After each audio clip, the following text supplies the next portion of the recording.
do I want my kids to take over my business, or do I want my kids to take over my character? Because if they're taking over my character, then who the heck cares what they're doing?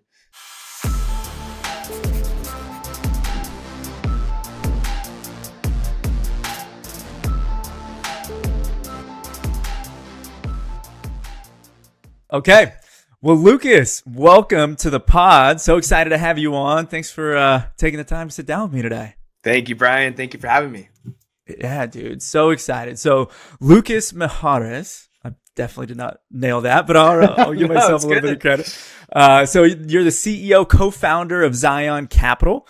Super excited to talk about your journey to doing that. But what really drew me into wanting to have this conversation with you, we met at a VC like networking event, I think locally.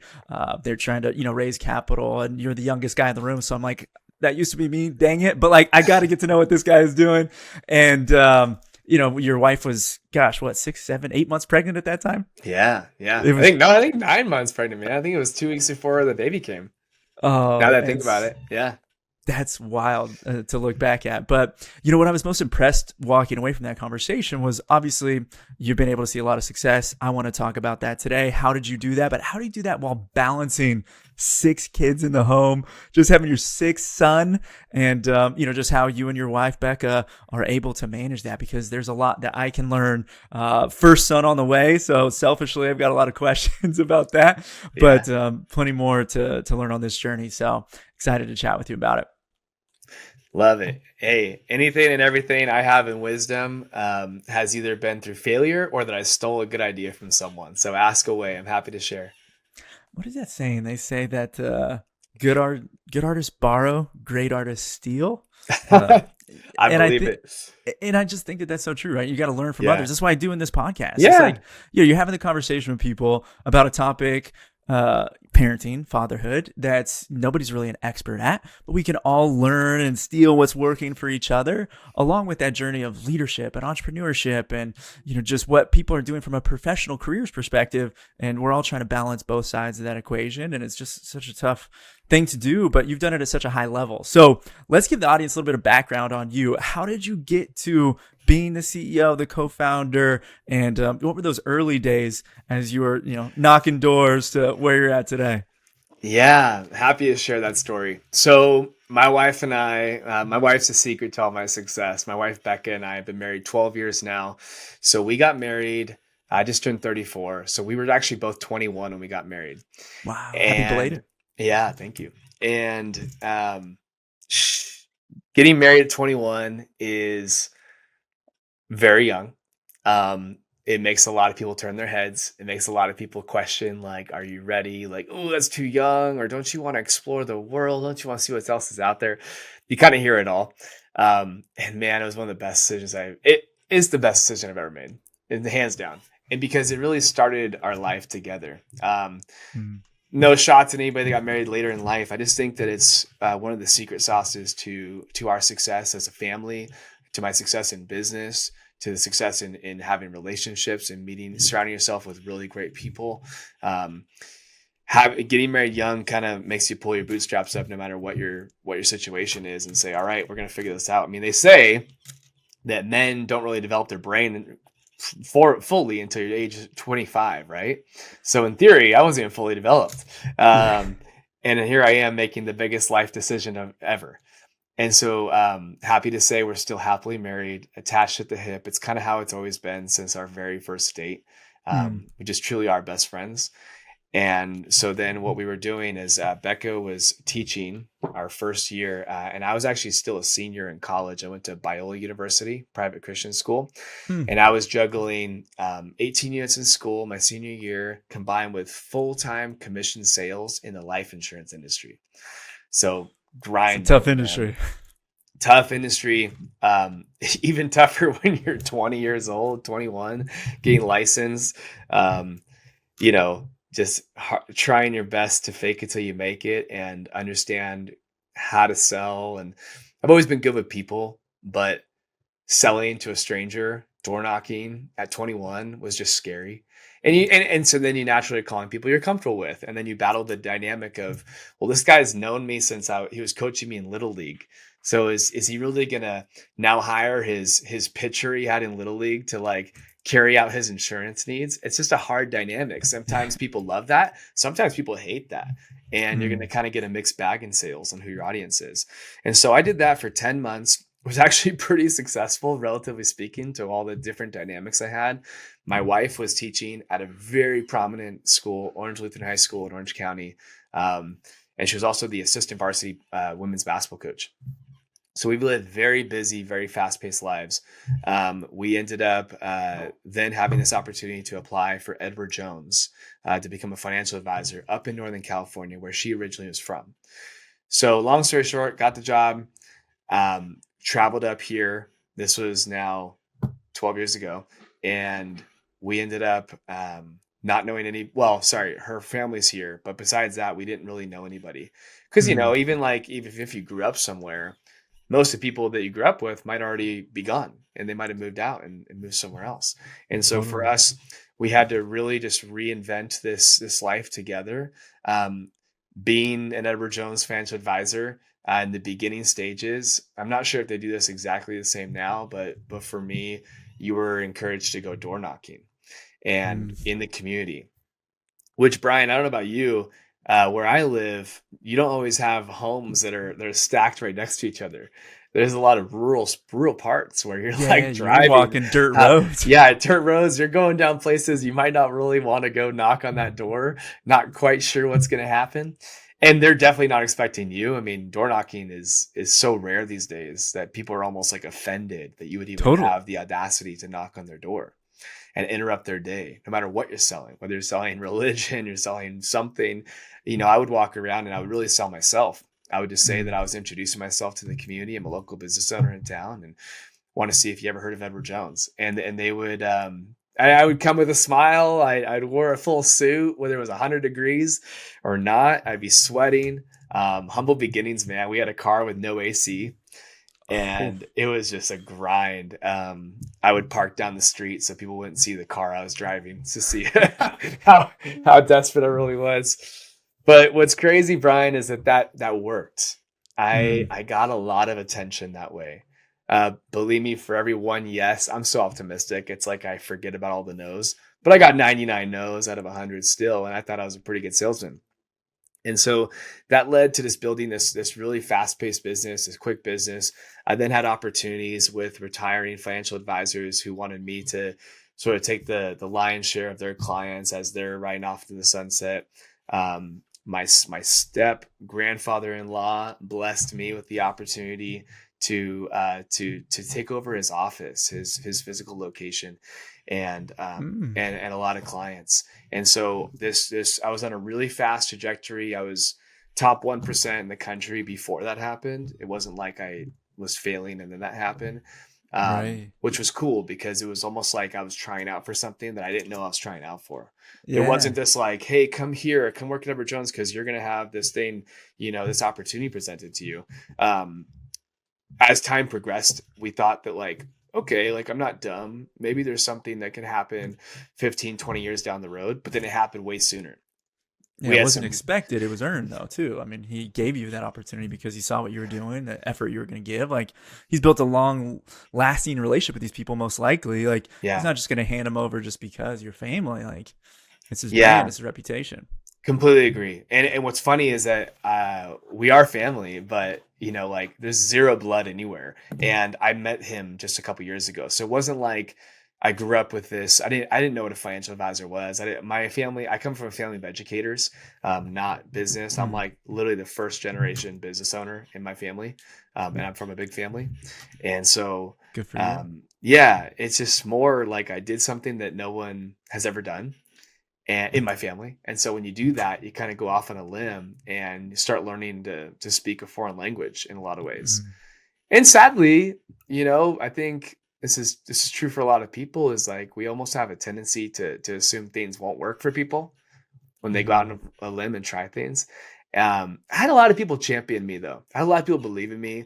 I'm a big self motivator, positive guy. I'm a raw coach. I'm really good at encouraging others as well. But I love being fed good words of affirmation, but I'm a really good just go getter. And it's how I've always been. I've always had unique jobs. Like I was never one to go work for an hourly wage. That was whatever minimum wage was back in high school. I creatively was like, well, why would I do that? I can go referee basketball games. When my buddies were making $7.50 an hour, I was making $16 an hour when I was 15 years old refereeing basketball. And it was like, well, it was more like a mindset of, well, why would I do that when I could do this? Versus I think a lot of people just assume like, well, this is what I'm supposed to do. So I've always had that kind of entrepreneur brain. But what's unique, this is not a humble brag. It's more just like, I can't quite pinpoint where I got that, because it wasn't like I had me as a dad who I pray that like, that's like my boy's journey is like, well, shoot, dad kind of figures things out. I guess I'm going to figure things out. You didn't have anybody being that mentor to you along that journey to like push you that way. You just I did once I was in it. Yeah, I did once I was in it. Just I've had so many mentors. Like this is not my story of like rags to riches. It's more just in the actual entrepreneur sense. Like, you know, it's funny. My wife and I, when we left that night, we met you at the venture capital event.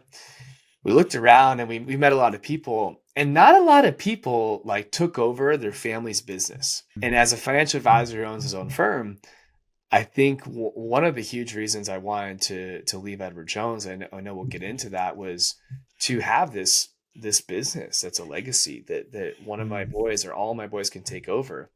And the more I got to meet, you know, some of these guys like Mark Haney, and you realize it actually doesn't go that way as much as people think it does. Totally. And it's not even bad. It's more like, do I want my kids to take over my business, or do I want my kids to take over my character? Because if they're taking over my character, then who the heck cares what they're doing? Because, you know, Lord willing, I'm still a man of integrity, doing things the way that I consistently always have done them. Then if they're seeing that, then I would say that's like the best parts of me. And if my boys can innately combine the best parts of me and the best parts of my wife and form it into being a strong man, then really like, the chips are going to fall wherever they may. Yeah, it's interesting concept to think about, like them to, how did you say it? It was so good, but you know, where you can have them take your character, you know, not your capital. I said taking over. Yeah. I don't know if I want them to take over my business or just take over my character. Yeah, that's you know, one of the things I was journaling on recently is like just that. Like, what's your role as a father of a son versus, you know, the difference of like me, I only have 2 girls, you know, the role of father to daughters, right? And, you know, as a father of daughters, you want to lead by example, so that way they see a way that a woman should be treated. You hope that they, you know, understand that, you know, what dad does and how, you know, he loves his wife, and, you know, the home is like what they are hopefully going to want to have later on in life. But as a man, I need to teach him how to fight. I need to teach him how to balance money. I need to teach him how to do all these things. Like, and that's not, you know, fighting is not the right word, but like defend and be able to take care of your family and be able to protect. Yes, exactly. And, you know, take on responsibility and be able to help around the house sooner. And, you know, don't get me wrong, they both are doing those things, and we want to teach through responsibilities and build those characters and those values and those morals. But like, yeah, it is just so interesting to think about, you know, if I instill that character in them, then they'll apply that to whatever they do, whether it's dad's business or otherwise. Right. Or even just looking way in the future, they're girls. They're going to be women. They're never going to be you, Brian. They're different. You know, God created them that way. And so it's almost like you're teaching them what they're going to be attracted to. Yeah. One day in a husband. And how cool and also how scary of a responsibility that is for us. Similarly, my wife, right, has the same role in a reverse way for my boys. It's like, I don't know that we all like go out and marry like a mimic of our moms, right? I'm not saying that's the case. I don't think that's been the case for me, but I do think that there's some innate features that we all kind of carry and have as baggage, good and bad, that we've been blessed or burdened with in the way we grew up. And so both of us as fathers, as leaders, teaching your future son in the next couple weeks, man, it's coming. It's great. To really share some of the things that you're really passionate about. And sadly, both you and I, we're not perfect. We're going to have things that we think are important to share with our sons that are not even close to important, or maybe won't be important 10 years from now, but they're important now. And a lot of parenting, I believe, is fluid because of the circumstances and the seasons of life that we're in.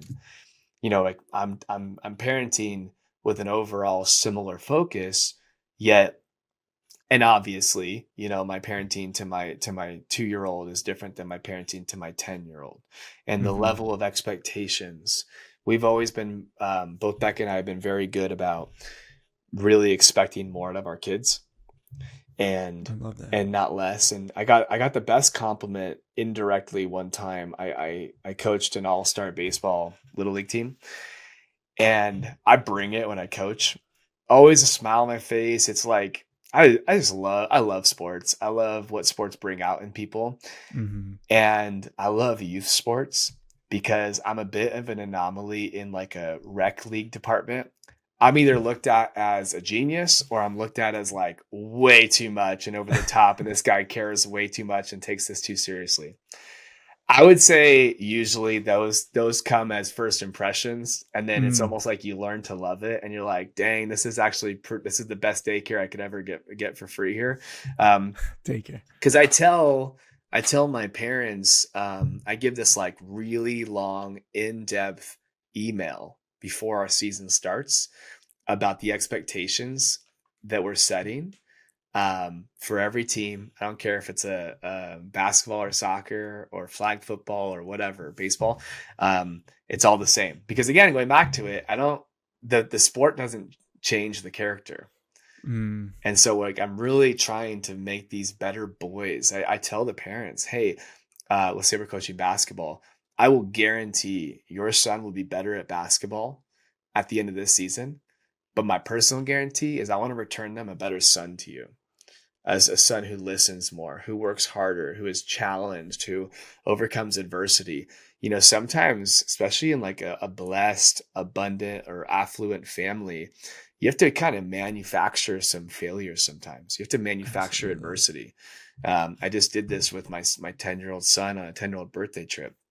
That's Uh, right. I could want to hear share more about about that. that. Yeah, I'll share Yes. that in a sec. But the compliment, the indirect compliment I received from another mom to my wife, who, when I was coaching, was, she said, I really feel like I've never pushed my son beyond what I thought his limits were. And like watching your husband coach him right now, it's like changing my whole outlook on parenting, because Mm. she saw something in her son that she hadn't seen before. And it was this other gear. Like when you're like working out and it's like fourth quarter and there's 1 minute left in the workout and you're supposed to push through. It's like you see some kids when they're really pushed, again, with love, like not like just a drill sergeant, you know, jerk, but someone who really cares about them and they can buy into that. Man, whether you're a kid, an adult, in a culture, in a community, it's all the same. Yeah, We kind of all totally. crave that structure and like someone cheering you on. And you can believe in yourself that you can push through it, because I think that's what a lot of the kids don't. And maybe I'm just thinking from back in the day, but it's like, why were some of them that I was teammates with, myself, like others, willing to go through that and keep persevering versus not? And I think it does start in the home. We're in a generation now that we all have things for the most part in the United States to be able to live in the communities that we live in. It shows, it's very conscious to think about how do we put micro adversity for our children, and how do we build that resilience in them, because they're not getting pushed like that, to fight through that, to keep going, to get that last rep.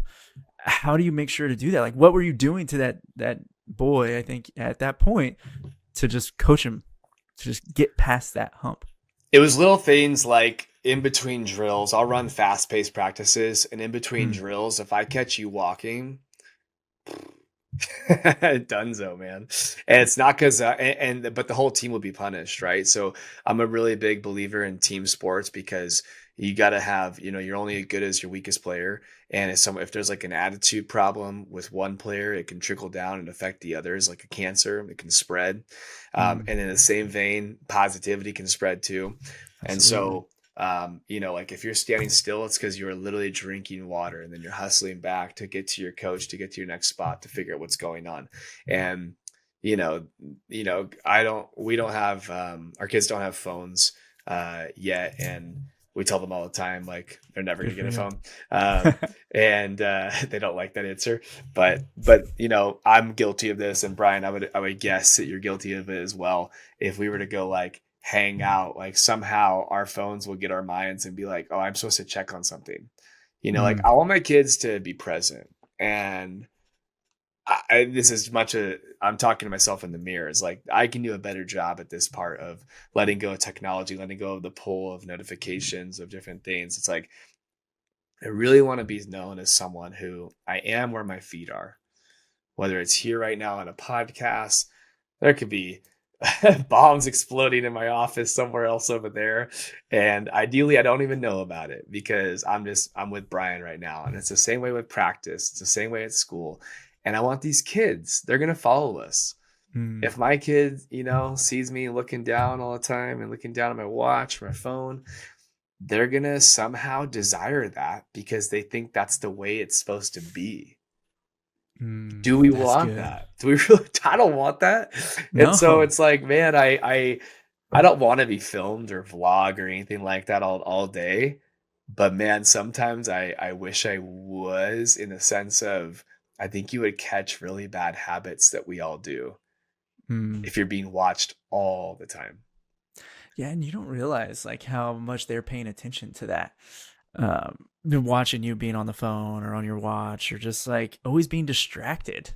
Like is really what it is. We're a distracted society, and I'm so guilty of that. Like, how do you best prepare to be present?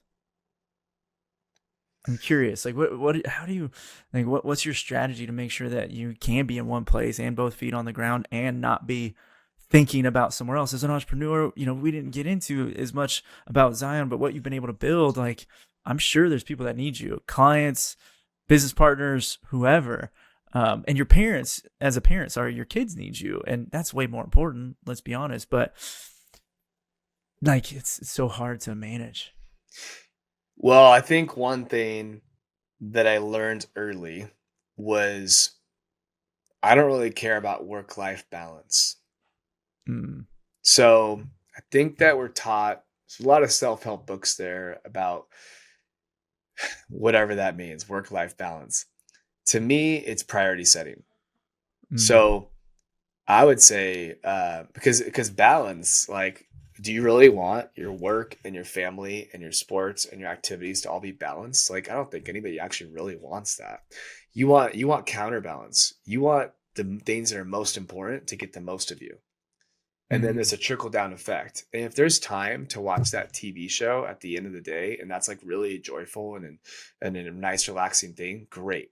But are you really watching TV as much as you're working out or working? Like, right? Like this, probably not. Or if you are, you're probably not that successful. You're probably mediocre, which would be like the definition of being balanced, right? You're not a rock star if you're balanced. Right. You're also not a failure if you're balanced. And a lot of people like that. As an entrepreneur, that's not my jam. We don't. Right? No, I'm like I'm all gas, no brakes when I'm doing something. So if I'm coaching, I'm all gas, no brakes coaching. If I'm at Zion, I'm here, man. I'm present. I try to eliminate. It's like being on a good diet. Don't have your house filled with cookies everywhere. Don't give yourself even the ability to fall into that temptation. Have you ever read the book Atomic Habits? Oh, so good. Right? Yeah. It's kind of like kind of have to read that book if you're going to be in our world. But they talk about like stacking things, right? It's Make like, it hey, simple. I got to go to the restroom. Before I do that, I'm going to drink a big glass of water, right? Simple things. It's like, hey, I'm going to go into the living room with my kids. I'm going to take my watch off and I'm going to leave my phone in my office. I'm going to, like XYZ. We're going to go out to a restaurant and the Laker game's on behind you, Brian. I'm going to drop my pride and I'm going to make you sit on the other side. I can't sit with a TV right behind your face because I'm just like going to be done. I'm just going to be looking at like this the whole time. It's the worst, you don't want to have lunch with me and I'm not paying attention to you. Like, no way. Well, and hey, we're boys, but like, how do you think my wife feels? You think my wife wants to be watching the Laker game when we're on a date?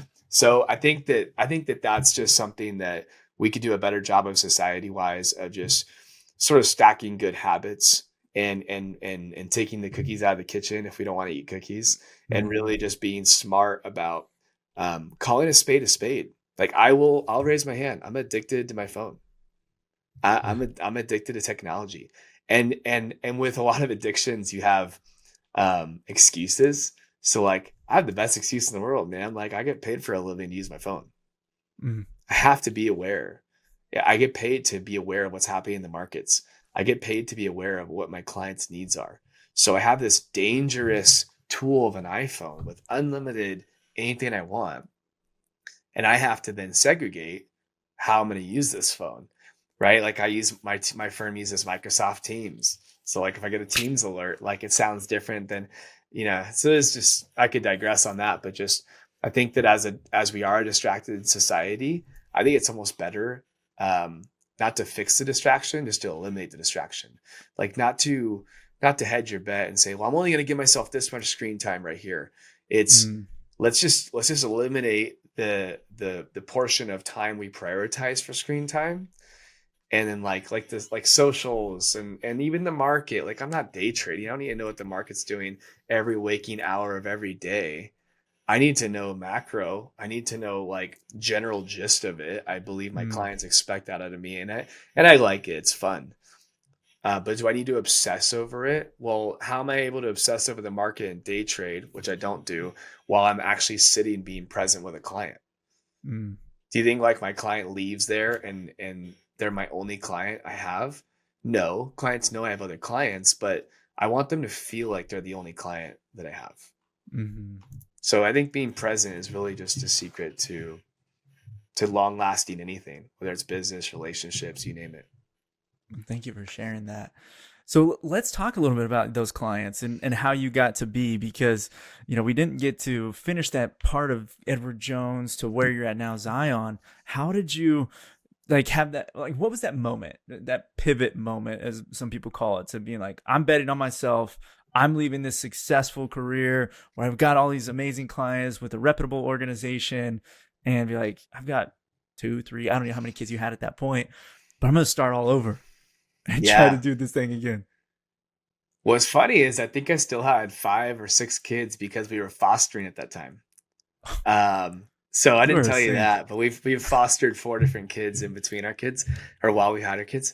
And I'm definitely not a saint. All the glory to God. But I just there was 3-ish things that Mm, kind of stacked, and eventually the straw that broke the camel's back was a couple things. But one, this was 2022, mm, so economically we had Russia and Ukraine happen, combined with rising interest rates. Not just rising interest rates, the fastest the Fed's ever raised rates ever was 2022. It was like the end of 21 to the end of 22, roughly. And while rates are going up, we're having economic collapse in our equity markets because there's volatility because of the war overseas. And then there's volatility because bonds are getting thrashed because interest rates are going up. And the Fed telegraphed this move. Um, but here's where I'm going with this and why it was so tough for me. Back at my previous firm, I didn't have what's called discretion. I couldn't just, if I'm mm, managing your money, Brian, I couldn't just make moves that I needed to make for you while I'm calling myself a fiduciary, trying to act in your best interest, but I have to call every single client individually, and it's impossible to call everybody at mm. once. And so then I have to call people in order. What order should I do? Do I pull Yeah. it out of a hat? Assets under management. Do Is I it, yeah. pick my biggest clients because they're keeping the lights on? Like, let's call a spade, right? And so that's convicting, man. Now, Mm, flash forward to Zion Capital, whether you have $50,000 or $50 million, you get access to the same speed and efficiencies because I have the tools. I didn't have these tools back at my previous firm that I do now. And so that was one thing that in the moment I was like, man, it just convicted me as a Christian. Like, I'm trying to take care of everybody, but there's not enough time in the day. And feeling like we couldn't make moves that we should have made moves. That was one thing. Two, the largest advisor at our previous firm left for a different firm. And we get like numbers and metrics and different ways to kind of rank yourself. And this woman, this rock star in Texas, left for a different firm. And I just kind of rocked me. I was like, wait a second. Why is Michael Jordan leaving the Bulls? Yeah. Is there something wrong with the Bulls? Is there something wrong with Michael Jordan? And just kind of put me on this like, just didn't sit well. And I wasn't the only person that thought it. I mean, I think most people thought it was just more like, what do you do with that information? Yeah. So that made me just kind of go like, It didn't knock me out of my butt, but it was enough to go, okay. And then another thing that happened was I was invited to this Forbes conference for top advisors under 40 years old. And at this conference, like Forbes magazine, you go in Detroit and you're with really like the best of the best, all under 40-year-old advisors. And I'm with different firms. So I'm with like every firm you can imagine has some sort of representation there. And we would do these idea shares, which was really cool, except they would share ideas they were doing for clients that I didn't have access to. And so these people are talking about using these special tools. And I'm looking at my tool belt like, I have a hammer and a nail. Does that work?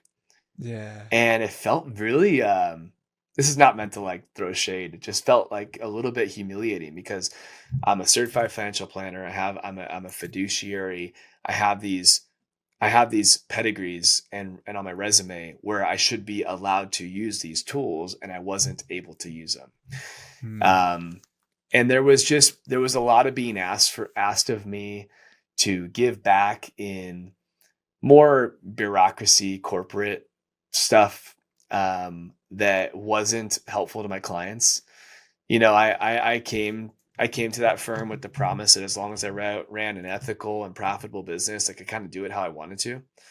And that worked for a time being. And then some culture shifts happened, nationwide moves that then kind of reflect the ripple effect that kind of hits you. Yeah. And I just felt convicted. And then it's like, once you know, man, how do you keep going? Like, you got to look yourself in the mirror and you got to, these clients are paying you big dollars to manage their money. And I wanted to do more for people. It was so convicting that I was willing to start over at zero and bet on myself and bet that clients would be interested enough in wanting to know why I left and what I wanted to do. And that most would want to come with me. And I was right. So the follow-up to that I always think about, especially with that many kids at home and fostering as well, like, what does that conversation look like with your wife at that point? Like, how was her response? I mean, I'm sure you guys are a team, so you're talking through this as you go, but how does she respond?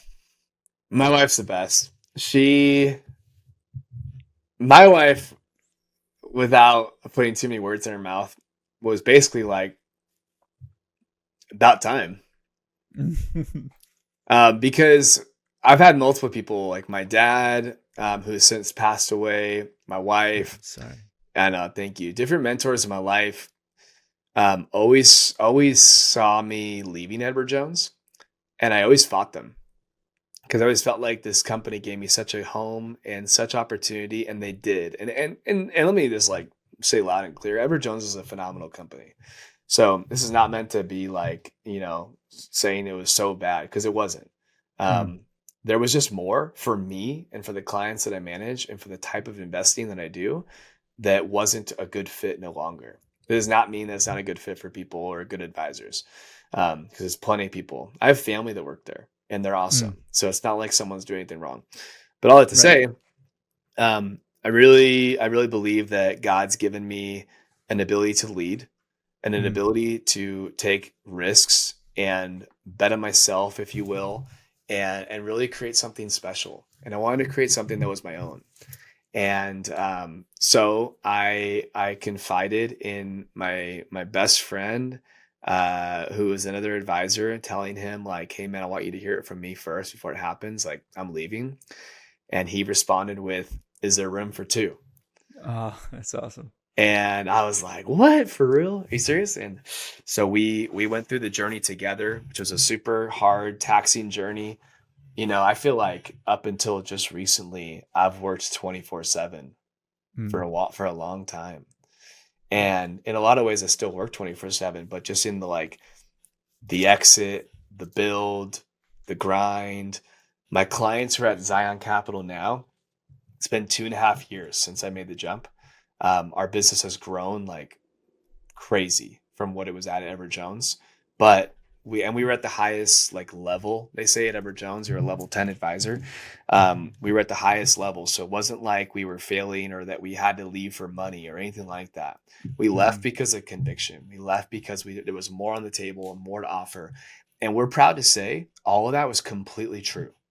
I Mm. think a lot of people when they leave big firms, the big firm, the other people that stayed are like, that's a bunch of mumbo jumbo. That's not even true. It's made on a bed of lies. And it's like, sadly, no, that is not the case. It's been amazing. It's been everything that we expected and more. It's been so much hard work.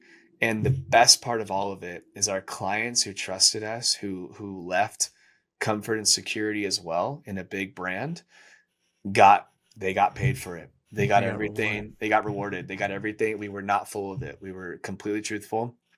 Did we stumble and make like accidents because we're learning things? Yes, but it was never at the detriment of a client. It was just Mm. like, hey, we got to figure out how to steer this ship, kind of building the plane while we're flying it kind of thing in the very, very beginning. But never wavering with our integrity, never wavering with our character and the way we built it. I think that's why people came, because they weren't Mm. saying yes to the firm. They were saying yes to me. Yeah. They were saying it was the brand of me that I've been building the last 11 years, and the impressions that I've made that have been authentic. Um, and I think that's like another thing that I want my boys to know. So like as a father, you don't have to cut people down to get ahead. Mm-hmm. That's another thing that I think the world teaches, is almost like TV shows or people look at like billionaires, which by the way, with a B, billionaires, that's like just a whole different that's a whole different degree of people. Yeah. But even like millionaires or whatever, it almost seems like the world teaches us that, oh, that person only got there by chopping down someone ahead of them. Mm. That can be true. That isn't always true. And that's not been my story. I'm a guy, Brian, where if we were working together, I would not enjoy like making it a competition where I'm at the top of the mountain and all my friends are down here below. My enjoyment comes from being at the top of the mountain with my people Yeah. and looking around, right? It's like I want to win with people, not just be the first place winner while I left everybody in the dust. That's not enjoyable. Um, and even if it is, it's for a millisecond, and then there's an emptiness because no one's there to share it with. Yeah, you're not fulfilled. I mean, who's going to do that by themselves? And you want to be able to build all this amazing, success in whatever way that you define that, and be able to do it with people that you love, that you care about, and like help elevate them so that way they can reach dreams that they didn't know they would be able to do. Like if it wasn't for you, and you wouldn't have done if it wasn't for them, right? It's, Yeah. fulfillment comes from both sides, I think. And yeah, you seems like you got the right mentality, man. So how big is the firm now, if you don't mind me asking? Like how Yeah, much do you guys have under management, and what's the goal sure. for the next peak? Yeah, so we just crossed over $250 million in Let's management, which is go. pretty cool. Dude, how We fun is feel that to say? I don't know that I've actually said that out loud. So now everybody can hear it. Well, Whoa, that's pretty bananas for our that's industry. impressive, dude. So Congratulations. thank you so much. All the glory to God. I feel like God's just completely blessed us into this whole journey. Even with trials and tribulations, and like, of course, when you're in the moment, it's scary and it's a lot of anxiety. I experienced my first panic attack. That Mm, wasn't fun. Um, but coming out the other side, not that we're done, just more feeling like, okay, we got this. Like this is, I mean, we got swag, we have like merch.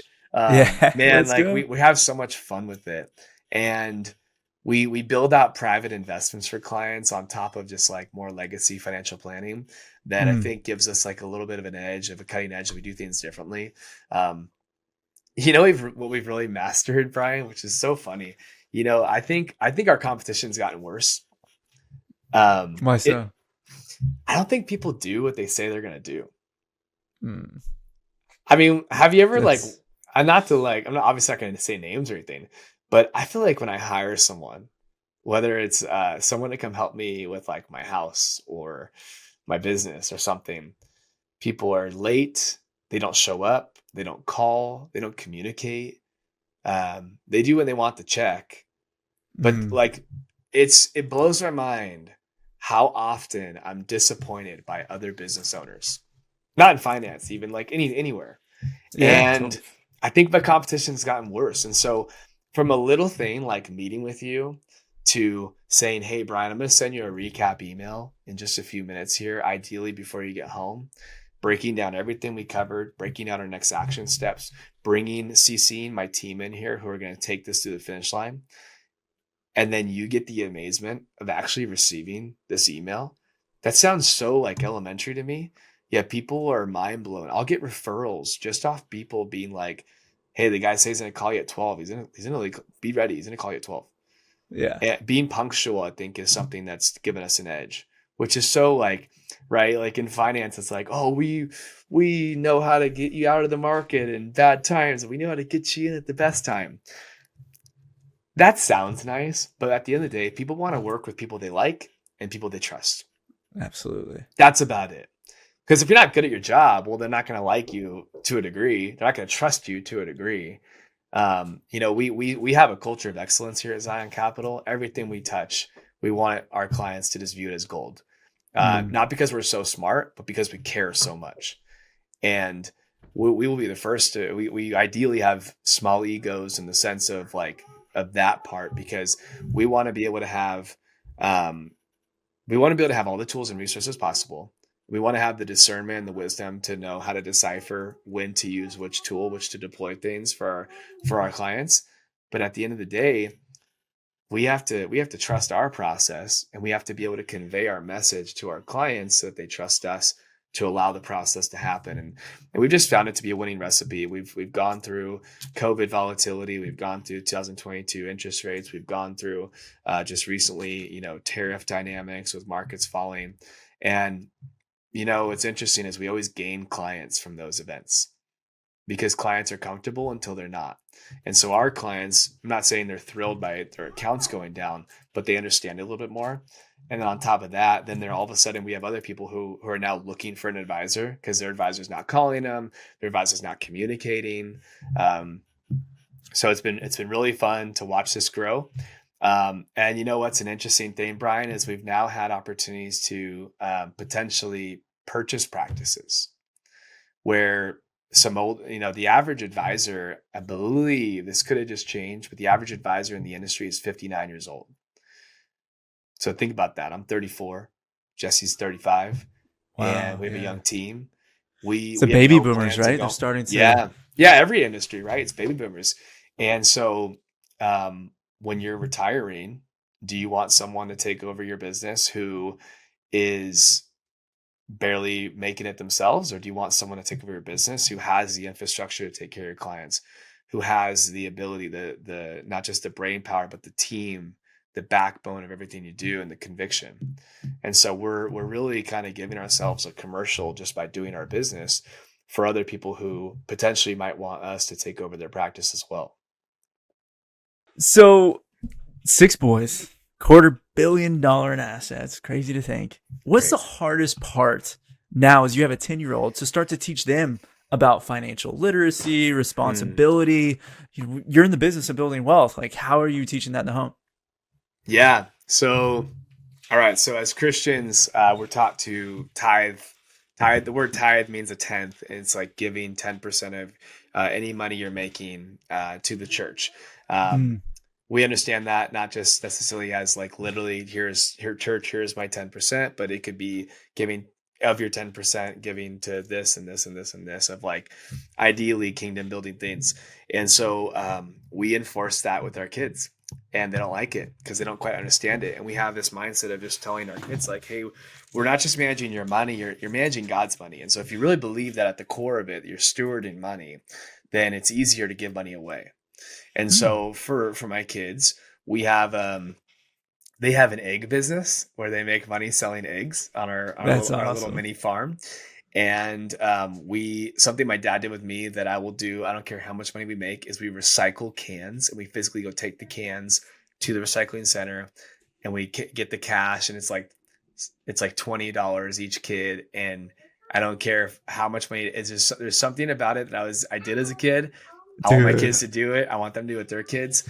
Um, and so just like, just accumulating, or they'll ask like my in-laws, hey, can we take your cans? Everything. And so let's say they get all this money. What we do is we have three places they can put it. Okay. So one, they're going to put it, they're going to give it to church on their 10% on Sunday. There's a little box at church, and they have to put their dollars in, which they have to physically do it. We don't do it for them. So that they like really have that psychological like understanding what's happening. Then they're left with 90%. We take the 45% and that goes in their wallet. We do police what they can and cannot buy with that money, but it's a conversation at least of like, hey, I really want to save up for this Lego set. I want to save up for my son bought a 3D printer. Really cool stuff. Then the other 45% goes into their Zion Capital account, and we match 100% dollar for dollar that account. No way. You as in My you wife and and I. Becca. Yeah. Yeah. So they put $100 in. We throw $100 in. They all of a sudden turn into $200. They have 100% rate of return before entering the market, and then they buy 100% equities with that money. And then I teach them what they're owning. I teach them the exact ETF that they're buying and what the holdings are. You see daddy's iPhone, you see this Apple logo, right? Like you're buying micro shares of this company. See all those Amazon Prime boxes that are coming to our house? Yeah. We own Amazon. We are micro shares of Amazon. Like teaching them this is how the world works. Like whether you agree, support, disagree, capitalism is alive and well, and everybody's making money doing something. These headphones cost money, that guitar costs money, this technology costs money. It does not happen by accident. It doesn't happen for free. And so it's having my kids understand those things. We do well. We have created a successful firm. So there's conversations that come up, and our kids understand that because we talk about it. They don't understand the details. They don't Right. understand how much money or whatever, but they understand that I work really hard, and they understand that what I do provides a lot of life for us. What I want them to understand though is just because we can afford something doesn't mean we should buy it. Just because we can get that extra thing doesn't mean we always should do it. I think there's time and place. I think there's circumstances. And also, I want them to understand that one thing that my job brings, Brian, like most entrepreneurs, I made that comment about it being a 24/7 job. That's true and not true, right? If we're not focused on work-life balance but counterbalance, we're focused on priorities. Yes, the lights need to I need to do very well for my clients. Otherwise, this all will come crumbling down, because who would pay me to not manage their money well, right? Like they could like me Yeah. and trust me all day, but if I rest on those laurels, all of a sudden I'm not doing what I say I'm going to do. Slowly but surely, this business will trickle down. So, assuming again I keep my character strong and all things are equal, then I want them to also understand. My wife does a really good job at this, of the availability I have for our family, whether Mm. that's helping my wife homeschool early in the mornings, whether that's praying over them at night, whether it's not having to travel all the time. It's getting I get invited to travel and speak and go to conferences like a couple times a month that I say no to. And a Good lot for of them you. sound really fun. And sometimes I go, but they're seldom. They're few and far between. Because I want my kids to understand, like that's not more important. There's opportunity that comes up sometimes, but I'd rather coach you. I'd rather be here. I'd rather help mom get everybody to church. I'd rather, you name it. I heard a guy recently on another podcast. He was asked to define wealth, and he said, wealth to me is swimming with my 3-year-old on a Tuesday at 10 a.m. And I was like, dang, that is, yes, amen. Now, he elaborated. and I'll paraphrase. He said, well, think about it. If it's on a Tuesday, that means you have control of your time. That means you probably own your business. If it's at 10 a.m., again, same thing with time. If you have a pool, that means you probably have the means to have a pool. If he said another secret is like you have a wife that wants that wants you to be able to be home in those moments. It doesn't mean that, like sometimes I'll do that. It could be like taking my kids skiing on Tuesday. What I hope people assume, and I'll just say it so there's no guessing game. I also woke up at 4 a.m. that day to still be in the Word, to still work out, and to still run my business before everybody else wakes up. And then it's like a break to go skiing.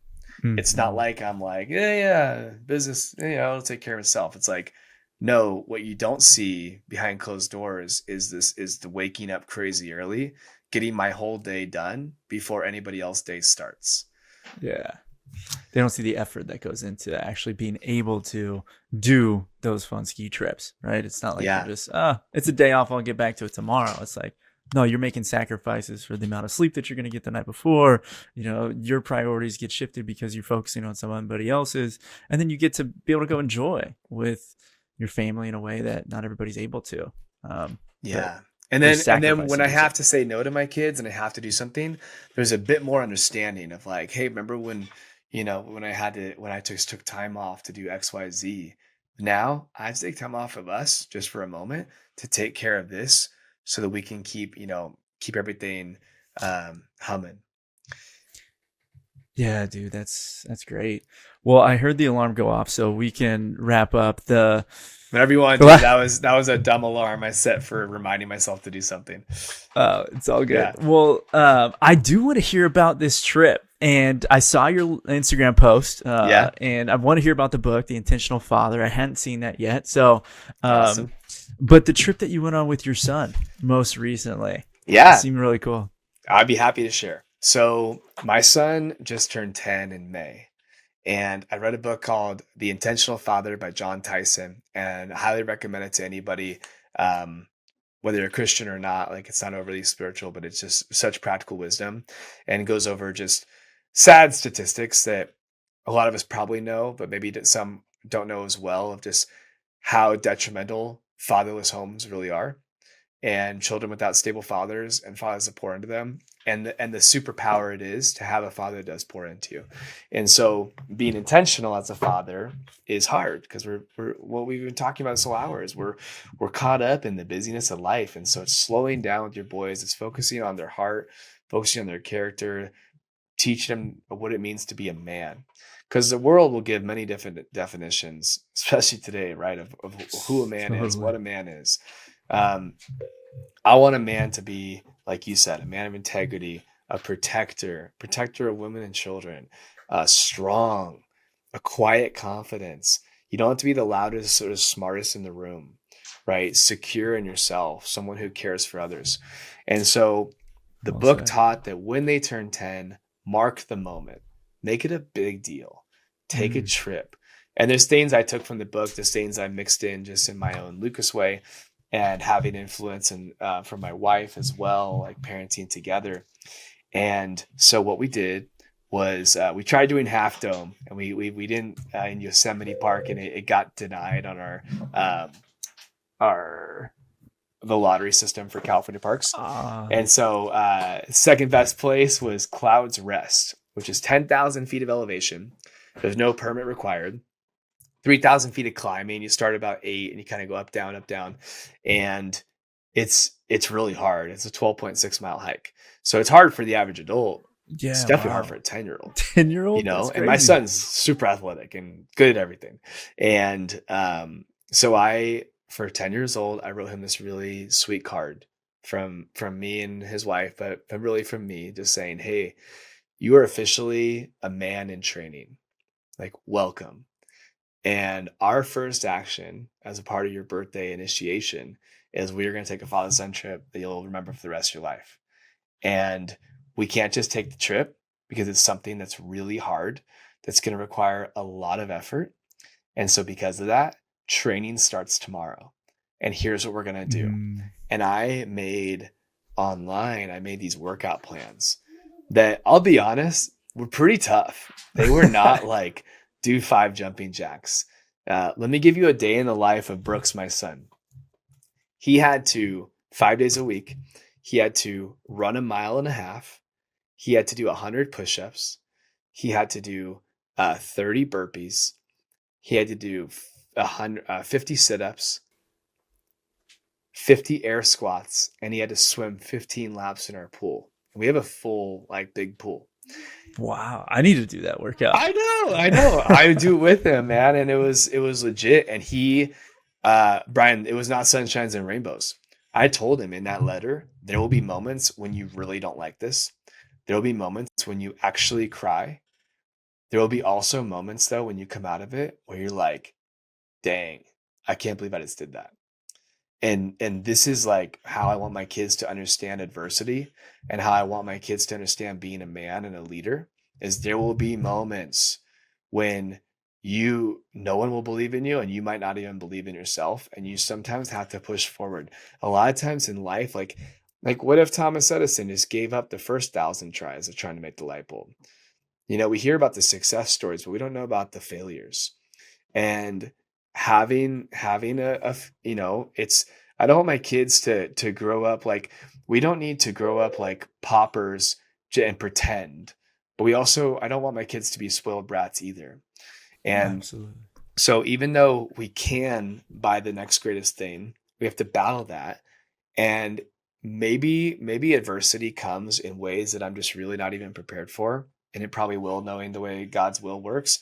But there's other sides of it, like, hey, I'm going to manufacture a really hard experience for my son, because I want them that when I'm not around and they're 16 or 18 or whatever, and they face something really hard, I want them to fall back on their fundamentals. Don't we all go back to our fundamentals of what we typically are comfortable doing? Well, creating uncomfortable environments makes us better, makes us stronger. We don't get stronger by lifting lighter weights. We get stronger by lifting heavier weights. And so when it came time to doing that hike, which happened to be last week, it was about a 6-week journey of training. He crushed it. We blew past people. It was real funny. We got to the top. It's called the spine. You have to walk this 30 yards where if you fall this way, you're dead. If you fall this way, you're dead. It's 10,000 feet up. You got to know your 10-year-old, right? But like, I'll be honest, Brian, I had to you're brave, man. I was like, and he's in front of me, right? Because I was like, well, Brooks, if you go behind me, I'm going to constantly be like this, and man, I'm going to fall. So you got to go first, dude. This is like your initiation. And no one helped us. When people were walking down, I was like, hey, how was it? And they were like, oh my gosh, it's beautiful, yada, yada. And I was like, how's the spine? They're like, oh, we didn't do the spine. I was like, what do you mean you didn't do the spine? They're like, oh yeah, no, it's terrifying. I was like, haha, it's okay, Brooks, we got this. 10-year-old's hearing that on his way up. Yeah. So I told Brooks, I'm like, dude, we did not train all those days to do 95% of this hike. Like, we're doing it. And he's like, okay, we can do it. Like, he kind of was like, okay, I think we can do this, but it's also really terrifying. He did it. He crushed it. We got to the end, and the end gets way bigger. It's you just have to go through this narrow spot to get there. And it was almost like a metaphor of life, of just like having to go through something really hard to then get this fruit of your labor. Yeah. Of like, oh snap, we like have this video of us dangling our feet, eating lunch together. And it was just so fun. He did excellent. He understood what it was like to be sore, to go through it. And we had one-on-one time. And the whole time I would badger him with questions about being a man. And, like, what is a man to you? Like, how would you want someone to describe you in 3 words? How would you want, like, someone to describe me without knowing me in 3 words? Like, do you view me as a man? Are there ways that I could improve? And I said, like, hey, you're welcome to ask me a question, but if you don't ask me a question, I'm going to ask you a question. And so he's like, forces him to want to ask questions. Yeah. And so I would just highly recommend it. I don't think it has to be just for boys. This absolutely could be done for boys or girls.